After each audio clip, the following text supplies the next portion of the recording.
movie matters.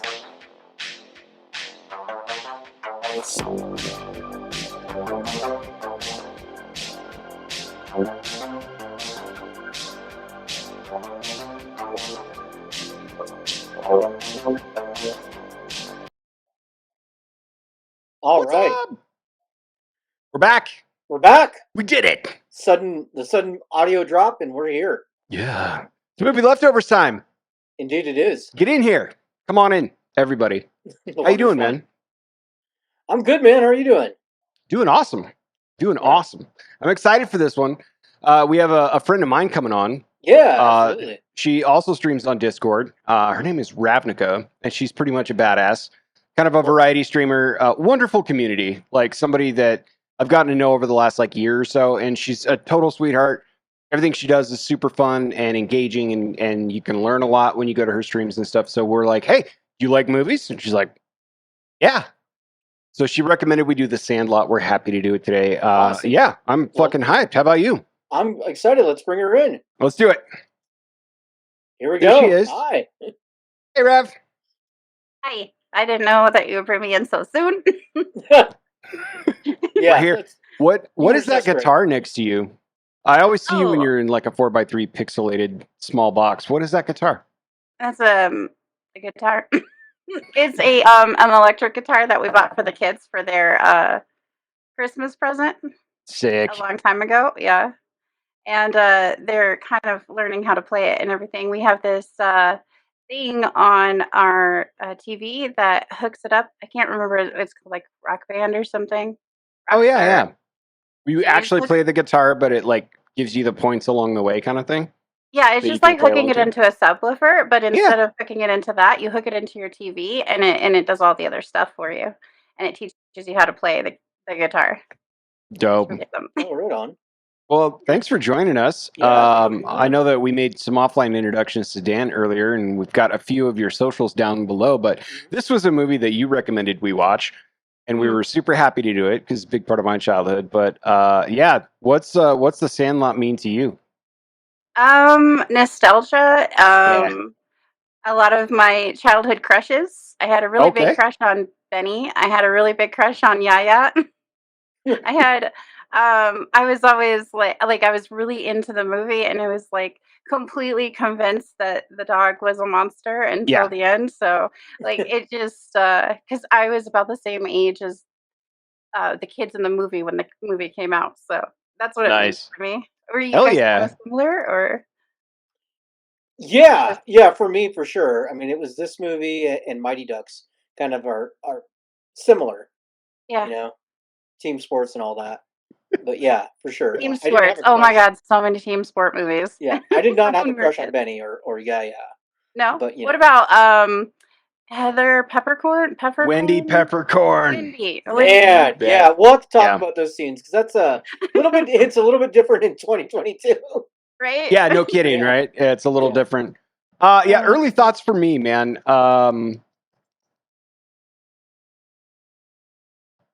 I didn't realize how much I liked this movie until I rewatched it. It's Mhm. rare that I would say there's a quote perfect movie, and I don't think this one is, but it's pretty close. Like all of the scenes, they touch on all the heartstrings because it's kind of a young boy's growing of age tale kind of Yeah. thing, and I think we all relate to a lot of the stuff that he was going through. But I have to start as we always do with a ethereal question about this. Would this movie be better if we just somehow worked Gordon Bombay into this? Just Ooh. somewhere. If we You're just really work stuck in Gordon Bombay. No, it wouldn't. This movie is not about Gordon Bombay. This is not about a coach. This is about a bunch of kids. Mhm. Yeah. Basically being they're like doing their own thing outside of adults. And I feel like if you put Gordon Bombay in it, it would just Yeah. have a whole different feel to It it. ruins it. It's the ass hat attorney, no dice. Okay. Well, A couple you of got to think, man. It's literally just about getting a ball over a fence. That's true, which I still can't do as an adult, even No. probably on a field that size. I used to be able to do that. Really? I Oh, played nice. baseball because of this movie, yeah. Nice. I also played Oh. soccer and football and basketball with all my friends because of all the sport movies, and I was that tomboy girl, so Nice. Dude, let's go. All right. Another thought. Blind or not, who gives up a 1927 Yankee team ball? So I reached out to a coworker of mine today, and I copied our chat thread over, and I said, "Hey, man, just quick question because I know you understand baseball heirloom. It's a sport I don't understand as much as I do automotive racing or football, right?" I said, "What is that ball actually worth?" And he said, "Okay, here's a private transaction. Sends me a link. A photo signed by Murderers Row team with crystal clear autographs. In the movie, the ball was well preserved and had every autograph on the ball from the team clear as day. I Right, just right. rewatched your scene. It is described as being signed by all of the 1927 Yankees, not just Murderers Row, which would have been the first 6 batters on the team's lineup that year. Oh, So, wow. the picture auction is what I would consider something kind of comparable. All clear autographs, the entire team. I would guess that in the movie, the ball would have most likely been from the 1927 days, as well as James Earl Jones talking about how he was on the team but went blind from crowding the plate that year. My humble speculation is if the ball was proven to be 1927, with a letter of authenticity given to him by the team from all, including all their signatures, I would say in today's current market, it would exceed $500,000 to $750,000. Wow. There are sales of the balls signed by Murderers Row, as the link describes, but that's only 7 through 11 autographs, not the entire team. And that one in real life went for $350,000 10 years ago. That's Jeez. nuts. Like, who Yeah. gives that ball away? That was my other thought. I'm not sure I would have traded the Babe Ruth ball for the 27 Yankees ball, but No. Can in I terms, can I give you a thing on that? yeah, Okay. yeah, So, as a person who's getting older, and I realize material things don't have the same worth that they once did, and like as I'm getting older, like decluttering my house, even just like sure, donating things that other people can use. This guy, he's pretty old, and he probably knows that he's not going to live forever. He may or may not have people to inherit his stuff when he dies, true. and giving it to a bunch of kids that are like baseball fans. I just feel like maybe it's like more of like a passing of age of like passing his love for baseball onto these kids instead of like the worth of the monetary existence of the baseball. Oh, you're That's So totally right. that's the Yeah, vibe I I feel got. like it's more like that than like, oh, I'm giving away $700,000. you I know? would have Well, at least added, like, don't hit this one over the fence. Yeah, you have to remember too, that was Darth Vader, right? So he's probably looking for yeah, a new Padawan. yeah. That's He's facts. looking Yeah. for people to join him on the dark side. Yeah, Always let's two there are. yes, two. Right. Always. So let's get to the Rotten Tomato scores. Let's do it. So as you can see on the Rotten Tomatoes meter, it's pretty high for the audience score, 89%. Yeah. While the tomato meter itself, the critics not loving it so much. It's at Savage. 64. Yeah, pretty darn savage. Uh, do you guys have an idea why the critics do not love it so much? I have Uh, no idea. I think because they're very stuck up. I mean, the consensus on the little tomato right underneath that was it's like overly nostalgic and like Hmm. whatever, man. I mean, Yeah, considering the time and especially when it hit at least my age group, I mean, it matters. It was mhm. cool. You could recognize what they were going through. You had all the same feels. Screw those critics. Yeah, for sure. Yeah, Well, and those I typically don't agree with critics. One critic told me not to watch some movie when I was younger, and I was like, "Screw them!" And I went and watched the movie, and I love the movie. I don't like these people are people who are like just digesting so many movies, and mhm. yeah, critics in the 90s were more douchey as well, and 90s were more douchey as well, and like they like if you didn't meet these criteria for them, like then they just didn't rate you well, and I don't know, it feels like that they could have, been a little bit more forgiving because it's a kids movie, but it's, like, one of the best kids movies. It had such good narration, it had good, like, Mhm. plotline, and, it followed, like, a whole I don't know, it was just a good movie. It just like you said, watching it back, it just like comparing it to other movies that were done of that age that felt so choppy and just like little Right. kiddish. It had like a almost a more teenage, like grown up feel. I liked it. Yeah, I don't listen to the critics. Yeah, I would rank this above some of the other like Disney franchise films of that era too, by a wide Yeah, margin. yeah. Like, by a I wide liked it better margin. than the Mighty Ducks stuff. I liked it better than the Big Green. I liked it better than like all of that. time era, like let's just throw names at a box office and see who comes out. Like this one actually resonates, and it still resonates. Like I think this is a good family movie, even as an adult. I would Yeah, show for it to my sure. nephews and nieces, right? You have a few of these in that era too, like Little Hmm. Giants and Mighty Ducks and Angels in the Outfield, and Right. there was a lot that kind of was this genre. Um, so we also like to look at just people's scores, just individual people. So for our Highs and lows. yes, I so can't let's wait for start with the this. high from Drew S, who Okay. gave us a 5-star review. Said this is the Hey, best movie ever. It's so good. Look it up on Rotten Tomatoes to write a review so that everyone knows about it. Which okay, I'm sure people know about it, Drew, but very cool. hey, Um, Terrace mentions there was a ton of goodies, but this and Camp Nowhere were always standouts. Yeah, I agree. yeah. Uh, whereas Mariel S gives only a half-star review. Oh God, come on, Mariel, talk to me. All right. Revolves around the antics of a group of brain dead children who act like homeless orphans. Oh, bro. That is somebody who does not have Wow. love in their heart. Yeah, there's no Mhm. love there. They probably hate children. I don't know. That's Maybe rough, they dude. were never a child that like roamed the streets as like in their like adolescence and just like were forming like I made tree houses and stuff like that out of garbage when I was a little kid, and I just like we would all just like go find a field and hang out in the field and just like do things. So I don't know, maybe that person never did that. I'm Probably guessing not. so. It'd be nice if we could at least see their age and be like, "You're just a different generation." I mean, we Mhm. were told to go play in the dirt and see you in a few hours, and if you're Yeah. dangerously hurt, then call mom. Otherwise, the fuck out of here. So we also like to do the budget of the film. Yeah, let's go. So the budget for this film, it was made in 1993, and the budget was $7 million. Do you That's guys it. want to guess the return on investment on that? What they made? Oh I man. googled it already. Oh, Oh, did okay. you? Yeah, I Oh, was like, holy shit, they made a lot of money off of this. Yeah, 34.3 Yeah, million wow. dollars. yeah. The So $7 million budget with a 35 million like turnover. Holy shit! That's almost a Good factor of for a kids 5. movie. That's Yeah. insane.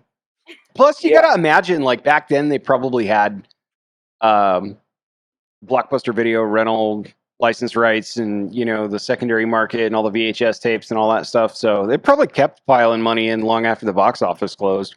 Hmm. That's crazy. 7 million they put that together for? Damn. yeah, and to give you an idea, that would be worth about $14.3 million in today's Yeah. dollars. So Yeah. It was Sheesh. probably like mostly paying the actors and things because like finding a field that doesn't cost much money. Finding an old house that doesn't cost much money. Like Right. Yeah, it that is mostly backyard the that the same dog was couple of in. sets, huh? Nah. Yeah. I feel like yeah, the biggest sets were probably like the neighborhood that they were in, like living in, and then like the amusement park. But even that is just like a Yeah. I fairground. don't feel like those were sets. I feel like they just found a neighborhood.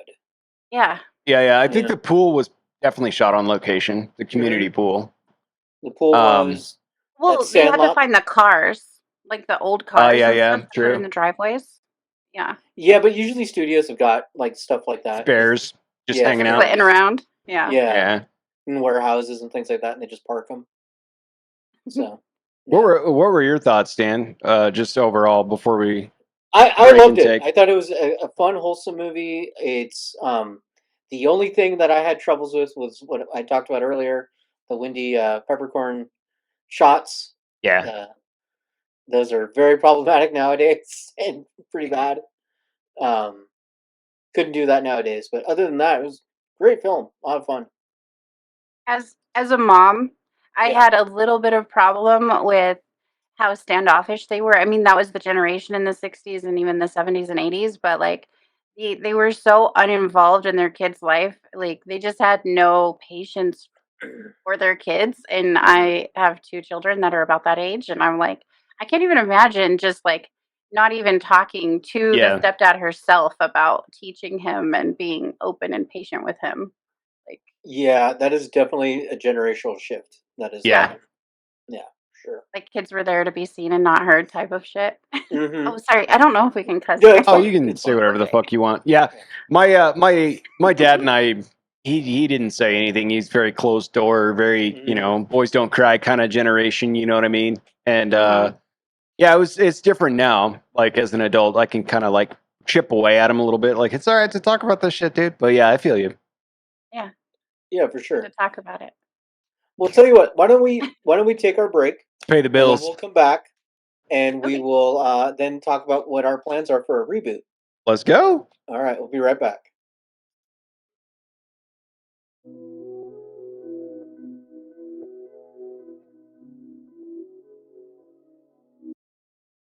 Okay, it's like that. That's the magic. It's just like Something that. have an edit point. Movie magic.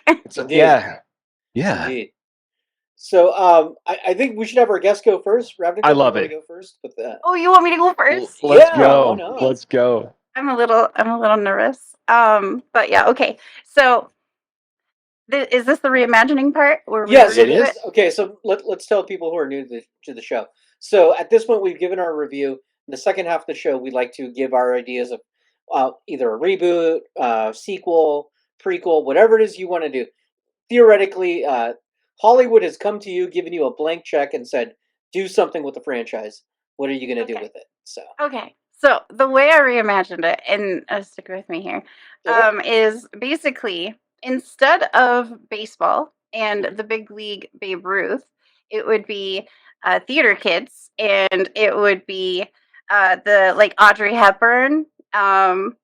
Like okay, everybody Go. like idolizes Audrey Hepburn, and it's not just boys. It's inclusive, so there's boys and girls, and like okay, Zendaya is Benny, and then we have like maybe probably a bunch of Disney kids, probably like looking people, but yeah, um and then what they're doing is like their parents tell them to go out and have fun and maybe go play baseball or something, just like get out there and do something, and stop sitting around the house all day and playing video games, and probably be set like 2000s 2010s, and uh, they would have maybe been just like, there's like one kid that's like probably just like Smalls, where he or she is a person that it doesn't really have a lot of friends, just moved to the neighborhood, and they find this abandoned warehouse.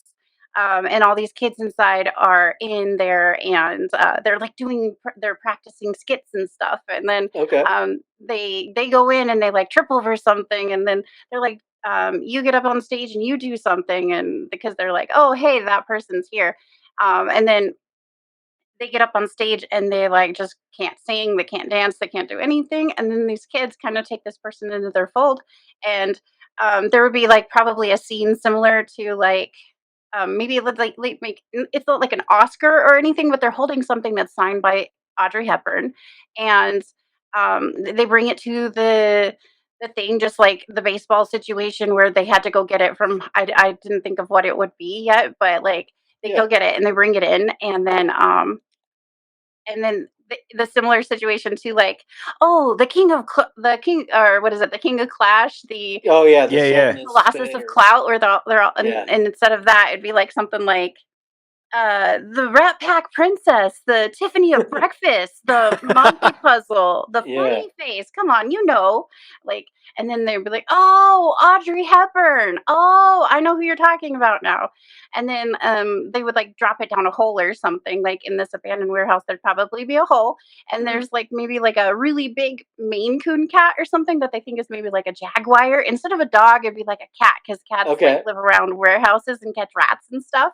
yeah, And the person that would be James Earl Jones at the end. I'm not exactly sure who would play that person, but Right. it'd end up being the person who supposedly this warehouse is abandoned, actually owns the warehouse, and they come in and eventually like they go get the thing, and they talk about like how they knew Audrey Hepburn in the old days, and like it's like a that type of situation, but it's like, and then the scene with the baseball players where they face off the baseball players instead of facing hmm off baseball players, it's like maybe facing off kids who have um controlled access to a theater or something because they're rich. The rival theater kid group. The Yes. rival theater kid group, and then instead of like a baseball game, it would be like a like a West like Side West Side Story Story. Yes. situation where they're like going off, and Oh, what was the other one? There was one other thing that I had, but I can't remember what it was. But it was basically that's the whole situation. Oh, the skit that they decide to do at the end is like a baseball game skit, Okay, and okay. to because their parents were like, "Go play baseball," and they're like, "Instead of playing baseball, we're gonna act out baseball," type of a Hmm. situation.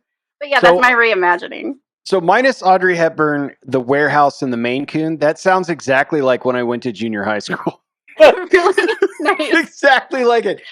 Like kid doesn't know how to act, steps up, everyone kind of takes me. This guy I know in Hmm. terror, stage fright, couldn't do anything public. Now look at me, or that kid. Well, there you go. It's a coming of age story. That's perfect, dude. Coming of Yeah, What that's age. up, great. It's Chips? coming of age. Yeah, and instead of them constantly, like another part I didn't like was they bullied the kid.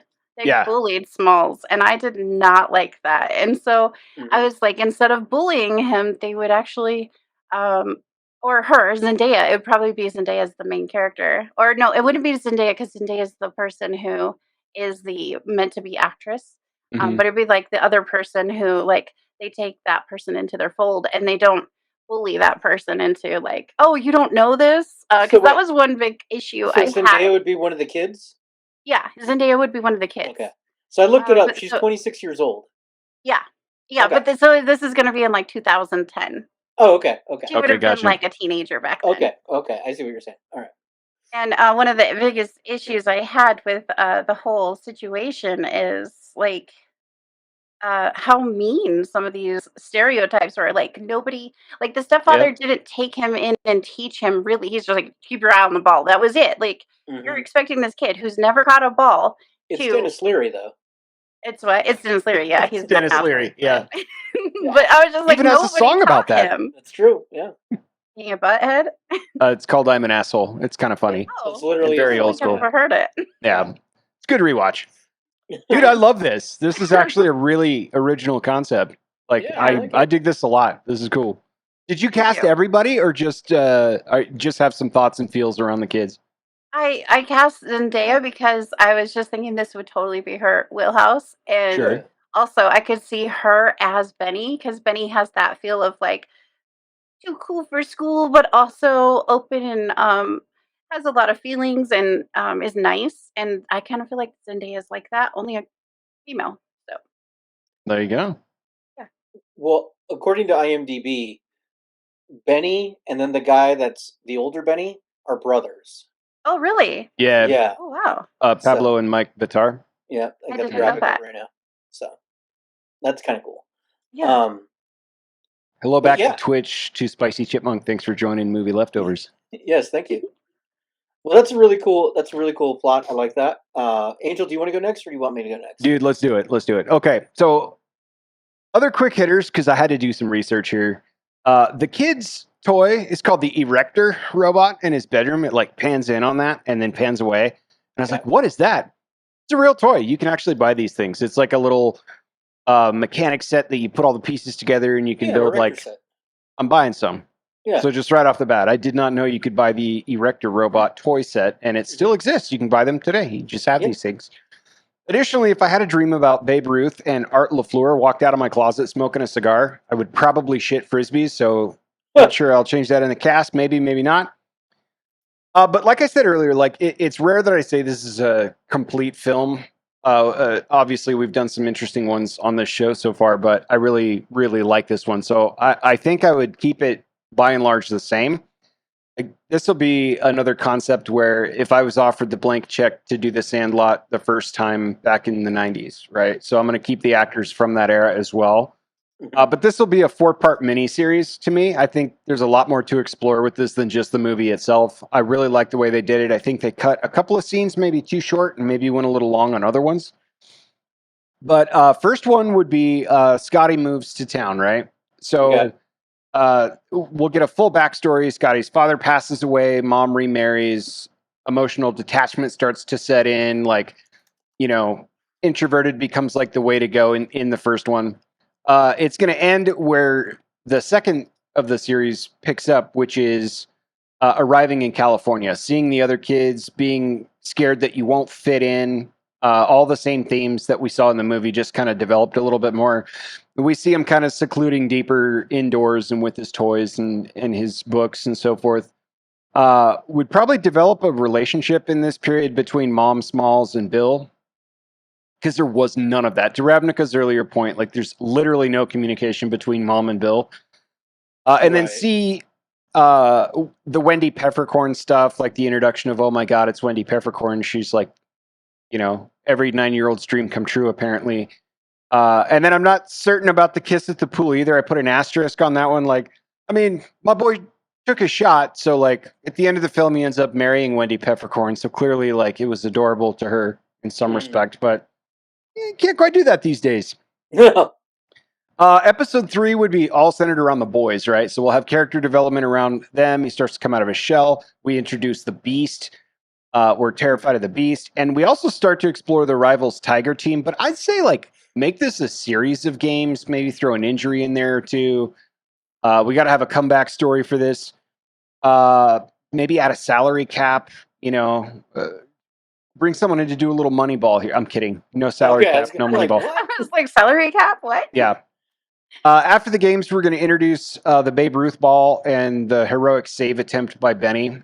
Okay. And then the fourth and final installment is I just titled Murderer's Row. It's Benny's fight with the dog and then kind of overcoming that fear. Oh, I was afraid you're going to make the kids killers. No killers this time. Like you did last time. Yeah, right. The bloody ducklings. Do you guys remember the bloody ducklings? No, so we'll get the heroic save attempt. Then we'll get how things turned out after the trade with the 27 Yankees ball. So my cast, I only switched 2 characters. Okay. First of all, I would like to get Dennis Leary the hell out of this film. I like Dennis Leary in other stuff. I don't like him in this movie literally at all. And I think if you're going to keep the like sort of stern, kind of scary, quiet, but seems like he would be a New York dad that would have a Babe Ruth ball, going Bruce Willis. Okay. Yeah. Oh, yeah. I think Bruce Willis fits the bill. And Wendy Peppercorn, I'm flipping her out of there. I think this actress is only 1 or 2 years older. I did this part kind of quickly. Okay. I think she's 1 or 2 years older than Marley Shelton, but if it were for my money, I would have thrown Heather Graham in there. Oh, okay. Yeah. I feel like she looked like Heather Graham. Very much, yeah. kinda. She wasn't Yeah, Heather Graham Graham enough, sister. so I'm just going to get the real Heather Graham and throw her in there. Oh, okay, cool. But Fair honestly, I think this fits as a 4-part series. I want to explore way more than they explored in the movie about the character development because I think there's so much there.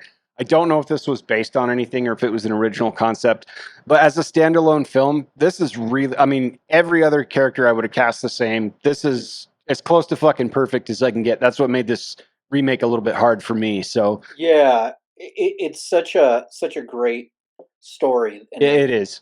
the way it's set. So I also decided to go with a reboot. Okay. I set my film in the 1990s, and I made it a little bit different. I wanted to change things up. Just like right before Tupac's death or after? Right before, I think. Okay, great. Yeah, I'm just So- checking. I didn't know that was a timeline Okay. statistic. Yeah, always.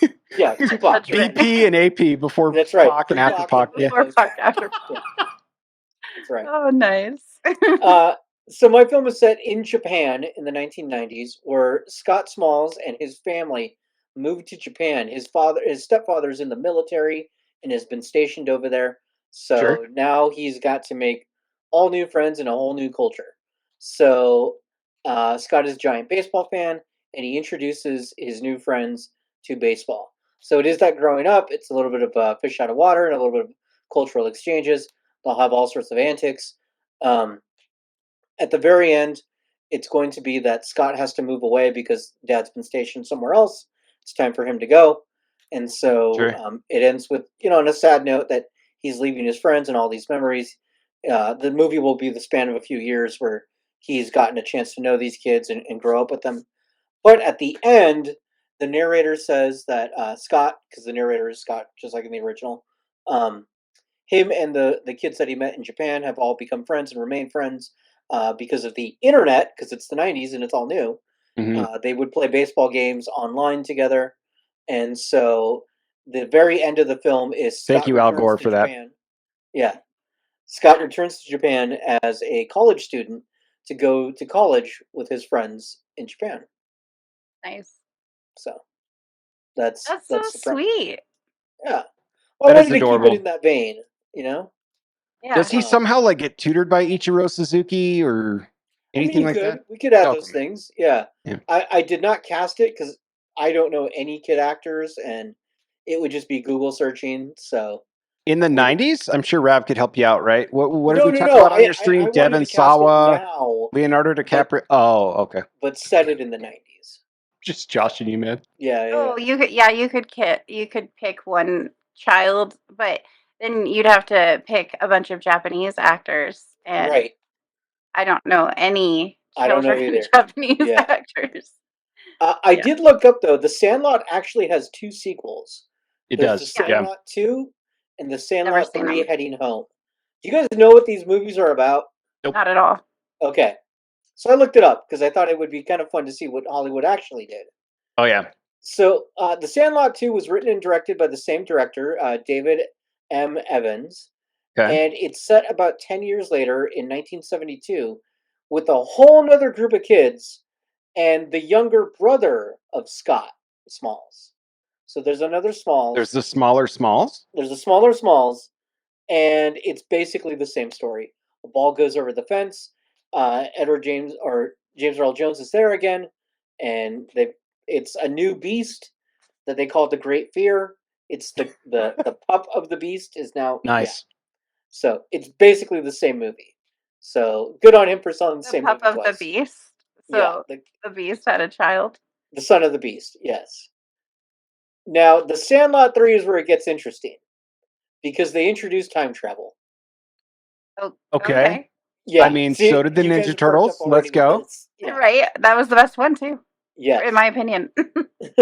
So the Sandlot 3 is set in. Got to do my guy 2004. Kino the Pizza Boy like that. Come on, Rav.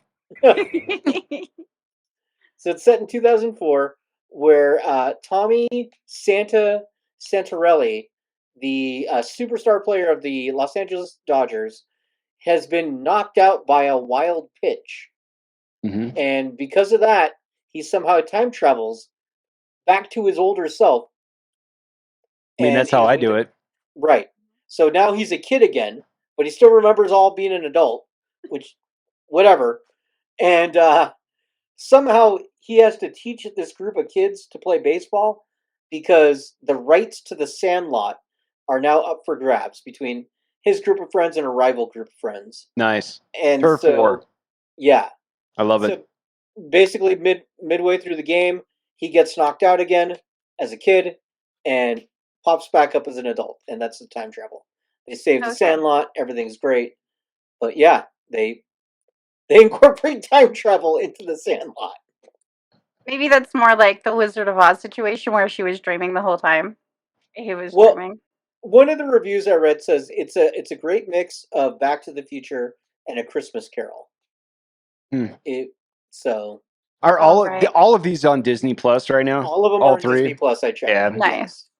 So Yeah, I'll probably throw it on in the background this weekend and be like, all right, what are they doing with this? But I also hope that the Beast, the little one in number 2, is actually adorable. Because I hope like so too. But in yeah. this, when they did the architecture of that scene where they introduce it, where I think it's Squints is telling the story with the light and everything, and it has this big giant fluffy paw. That's all you really see is like this oversized like animatronic paw. And then you get to the actual dog, and it's like just sitting there, like, dude, I Yeah. want one. I want one right now. Right? I want it to scare the neighbor Yeah. kids. Yeah, I have a friend who has a Mastiff, and they drool everywhere. I mean, They like, do. if you can handle the drool, like Turner Go and Hooch ahead. style drool. Does yeah, anyone it's remember Turner and Hooch? that baseball was no joke when they had like that foamy drool on it. After they go and drink water from like the water dish, they come out and it's just like drool of water and drool. Like, it's disgusting. It was correct. It was so gross. Ugh. Quickly from chat, Chip says she had a crush on the Vitar brothers. Well, I mean, don't we all have a crush on the Vitar mean, brothers? Yeah. There's a See, few he separate- looks goddamn adorable. Look at this thing. Look right Yeah. at him. Yeah, I but look want at that yucky white drool coming out of his. Just get That's him. probably just cocaine. It's probably just coke. Yeah. Yeah, totally. He just. I mean, it was the 90s, 80s. You know, Yeah. He Yeah, was a just chewing star. on his teeth. Yeah. Yuck. Dog's just eating breakfast off a mirror in the morning. It's no big deal. The dog's head Um, is bigger than that kid's head. That was Yeah. crazy. For sure. Well, So- hey, quick challenge to chat because I know we got a few folks watching. Who had the best remake? I know who I'm voting for this week. I think it was super original. I know you've got a lot to do. Do we have anything else to wind it down, Dan? No, that's basically it. Do we know what we're gonna do next week? What movie we got planned? Well, it's gonna pass. I got wife bias from Terrace TTV. Facts. I actually think Ravnyca came up with the best original rework of that. I would love to see that Yeah. developed quite a bit. I would too. It sounds great. I think that's a really sick story, especially if it has all the same coming of age themes. yeah. Yeah, that's why I I don't- kept it the same storyline. I wanted it to Yeah. stay in that same like everything is good. It's a good narration. It just flows really well. Like I just liked that whole thing, but I went totally the opposite of like indoors instead of outdoors. Right. Took the introvert part of Smalls and made that the central theme of the story. Yeah, like it's okay to be an introvert. It's not a bad thing to spend your time in a computer room or in a theater. Yeah, get outside and do some stuff, but also if you like being in a room, find your crowd. He could have Yeah. also found his crowd of nerdy people who like all liked being inside and building erector sets. Like that would have been okay too. Yeah. And- for Totally sure. okay to be yourself. Not to go on a full tangent, but like I literally just lectured on this at work in a training presentation recently where I was like, introverts have a ton of cool shit to say. You just kind of have to call on them because they're never going to raise their hand. You know what I mean? Like Yeah. I'll talk to somebody that says the most magical shit I've ever heard and be like, well, why didn't you say that? Like you had a theater to say that. And whoa. Like just, you're absolutely right, Rav. Like you gotta know how to work it through. But that's an awesome storyline. I think Rav wins the day, at least for I me. think so for Aw. sure. Thank you. Thanks for calling us out, Chips, of course. Yes. I don't think because it's post Halloween when we do the next set, right? Because Right. Halloween's what, Monday now? Yeah. I don't know. Am I calling the ball on this one? Yeah, I picked quite a few of them. Fast and the Furious #1. I told you it was coming. We're gonna do it. So tune in. Winning is winning. One next mile at a week. time. Yeah. One mile Kind at a of felt like Daniel's was very similar to Fast and the Furious 3, where they go to Tokyo. Tokyo Yeah. Drift, yeah. Tokyo Hey. time. Drift. That's what it's Yeah. called. Sandlot, Tokyo Drift. Tokyo Sandlot. Drift. Oh yeah, and you get him drifting across the plate. That's right. He's sliding into space. This is perfect. So I mean, your rework's damn near done for you. I We mean, need Ravlon every fucking week. I Yeah. did want to say, though, thank you for taking time out of your busy schedule to Yes, come thank be you. a part of this little show we're starting. The cats and everything, the guitar, all of it is welcome. yeah. I really appreciate it. This meant a lot. So thanks a lot. Yeah, no problem. It was fun. I was I was like, how am I gonna reimagine this? And then all of a sudden, I just had this like huge thing of like it could be in a theater instead of the Sandlot, and I was just like, I'll just go with it from here. I'm like, I googled people who were actors in the '60s, and like I Special was like, guest. oh, Audrey Hepburn. Yes, this Yes. is Lane. Say hi. Hey, can we throw Rav socials back on the ticker real quick? Oh yeah. Yeah, Absolutely. anyone There's that another cat. anyone that came here from either my community or hers on Twitch or maybe even YouTube finding us natively, please follow all of her socials. Like I said in the open, Ravnyca's really cool. You can learn a lot playing video games. She's very interactive and a lot of fun. Thank you. And a super sweetheart. It's an absolute pleasure to have you on. So It was nice meeting you. Thank you. It was fun to be on. Thank you very Yeah. much for inviting me and thinking of me. Awesome. absolutely. Well, very cool. Well, thanks everybody for listening, and we will announce on the socials what. Oh, you already said the movie. Yeah, New Fast and Furious. So there we go, or the Nice. original. So The OG, Fast and Furious. All right. right, Thanks, sounds good. everybody. thanks. Bye. Bye.